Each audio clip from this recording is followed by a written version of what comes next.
हम लोग गौर करते हैं कि जब हम कहते हैं जन्माष्टमी, तो जन्माष्टमी से यही इंगित होता है कि कृष्ण जन्माष्टमी है ना। क्योंकि हमें लगता नहीं कि इतने धूमधाम से और कुछ और कोई जन्मदिन मनाई जाती है, नहीं लगता मुझे। इतने भगवान श्री कृष्ण का जन्म हम सब मनाते हैं, क्योंकि भगवत गीता में लिखा गया है कि जन्म कर्म चौमे दिव्या युवक एति तक्तः तक्ता देहम पुनर्जन्म नेति मामेति सोर्जुना। बहुत सुंदर श्लोक श्रीमद् भगवत गीता में लिखी गई है, जिसका तात्पर्य है कि अगर कोई व्यक्ति भगवान श्री कृष्ण के जन्म के लीला, कर्म के लीला इत्यादि को समझने में अगर समझ जाता है, वो भी गुरु परंपरा द्वारा, एक परंपरा के द्वारा अगर इस ज्ञान को कोई समझ लेता है कि भगवान श्री कृष्ण का जन्म क्यों हुआ, वो कैसे कर्म करते हैं, उनके हर एक कर्म लीला कहलाते हैं, वो लीला करते हैं इस धरती पर। तो भगवान ने जो कुछ भी यहाँ पर कर्म किया एवं जन्म लिया, यह इन लीलाओं को जो समझ जाता है, वह ऐसा वर्णन है कि इस धरातल पर, धरती पर पुनः जन्म नहीं लेता और वह भगवान के धाम को प्राप्त होता है। तो यहाँ पर कुछ नए भक्त भी बैठे हुए हैं, बताना चाहेंगे कि पहले व्यक्ति को एक सबसे जो बहुमूल्य प्रश्न है वह sमझना अत्यंत ही जरूरी है। वो बहुमूल्य प्रश्न क्या है?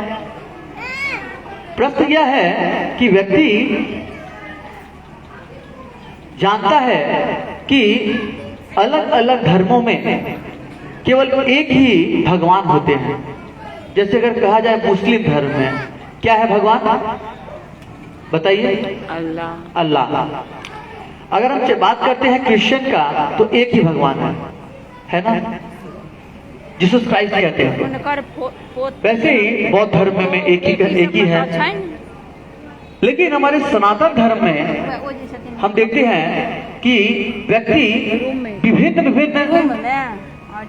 लोगों की पूजा करते हैं और उनके अनुसार जतो पौथ ततो मौत।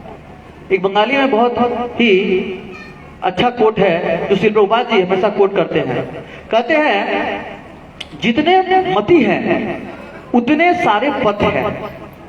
संस्कृत में कहता है इसी को मुंडे मुंडे मति भिन्ना।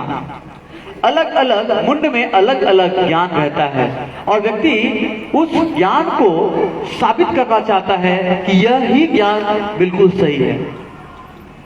लेकिन अगर हम लोग थोड़ा सा लॉजिक से समझेंगे तो हमको इस समझ में नहीं आएगा। लॉजिक के पास में यह ज्ञान धराशायी हो जाएगा। तो आज हम सब सबसे जो महत्वपूर्ण प्रश्न है कि आखिर भगवान कौन है या कृष्ण ही भगवान क्यों है, इस वक्तव्य को, इस सेंटेंस को हम सब पहले समझते हैं, तब जाकर के उनके कर्म के लीला को समझते हैं। तो इसके लिए एक हम सब छोटा सा उदाहरण लेते हैं या छोटा सा हम सब एक आपस में एक गेम खेलते हैं। और वो क्या है कि मैं कुछ लोगों का नाम आपके सामने रखता हूं, आप इन नाम के अंत में खुद से जोड़ेंगे कि यह कौन है। जैसे कि आप सभी को बता दें कि इस भारतवर्ष में प्रधानमंत्री कौन है? मोदी। कौन है? कितने हैं? एक ही है। और प्रधानमंत्री को छोड़कर बाकी सब कौन है? मिनिस्टर्स हैं, है ना। Food minister, education minister, water minister, finance minister, अलग अलग मिनिस्टर है। वैसे ही आध्यात्मिक जगत में केवल एक ही भगवान है और उस भगवान को छोड़कर अलग अलग डिपार्टमेंट है, जिसे अलग अलग देवी देवताओं को दिया गया है संभालने के लिए। ये समझ में आ गया आप लोग को? भगवान एक है, बाकी सब नीचे वाले को क्या कह रहे हैं लोग? देवी देवता। तो हम सब एक गेम खेलते हैं, इस गेम के माध्यम से आप क्या करेंगे, नाम के अंत में केवल आप अपने आप से जोड़ेंगे कि कृष्ण होगा, देव होगा कि भगवान होगा। ठीक है, समझ में आ रहा है क्या कह रहे हैं? अपने हृदय से जो आवाज आ रही है, अपने हृदय से जो आवाज आ रही है कि मेरे हृदय से आवाज आ रहा है कि जल देव होगा, है ना? तो अपने आपको कहना है जल देव। ठीक है, जैसे मैं कहता हूं जल, आप क्या कहेंगे? क्या कहेंगे? क्या कहेंगे? अग्नि, पवन, सभी कहिए, सूर्य, चंद्र, वरुण, इंद्र, है ना, ब्रह्म, महा, कृष्ण, कृष्ण, कृष्ण, जोर से बोलिए कृष्ण, कृष्ण। देखिए, मैंने नहीं कहा आपको कहने के लिए, भगवान भैया आपके हृदय से आवाज आ रहा है। यह है एक परंपरा का ज्ञान, यह है परंपरा का ज्ञान। हम लोग किसी भी ज्ञान को लॉजिक से समझते हैं और अपने हृदय के रियलाइजेशन समझते हैं। अभी हमने देखा कि आप लोग ने ही इसका उत्तर दिया कि कृष्ण भगवान, है ना? आप लोगों ने देव नहीं कहा, क्योंकि आप लोग के हृदय से आवाज आ रही है। आपके हृदय में वास्तविक उत्तर पहले से विद्यमान है, केवल दरकार है एक गुरु का जो केवल दीप जला दे। इसलिए कहा गया है ओम अज्ञान तिमिरांधस्य ज्ञानांजन शलाकया, यानी अज्ञान रूपी जो अंधकार है, इस अंधकार से जो गुरु है वह हमें प्रकाश की तरफ ले जाता है, प्रकाश की तरफ हमें बताता है कि हम कौन हैं, हमें किनकी सेवा करनी चाहिए, हमारा इस धरती पर बार बार जन्म क्यों होता है, हमें बार बार क्यों मरना पड़ता है।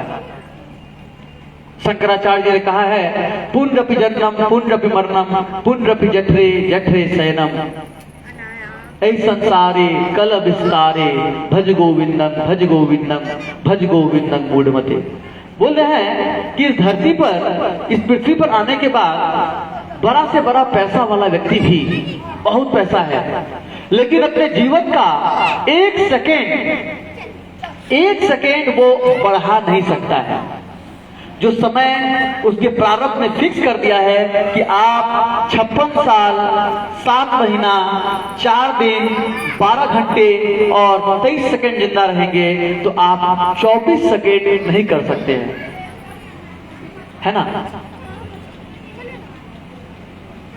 यानी इस धरती में आने के बावजूद भी कोई अपने जीवन का 1 सेकेंड नहीं बढ़ा सकता है, चाहे कितना भी धनवान क्यों ना हो, कितने भी बलवान क्यों ना हो, और उसको 4 प्रकार के कष्ट को सामना बार बार करना पड़ता है। वो क्या है? जन्म, मृत्यु, जरा, व्याधि।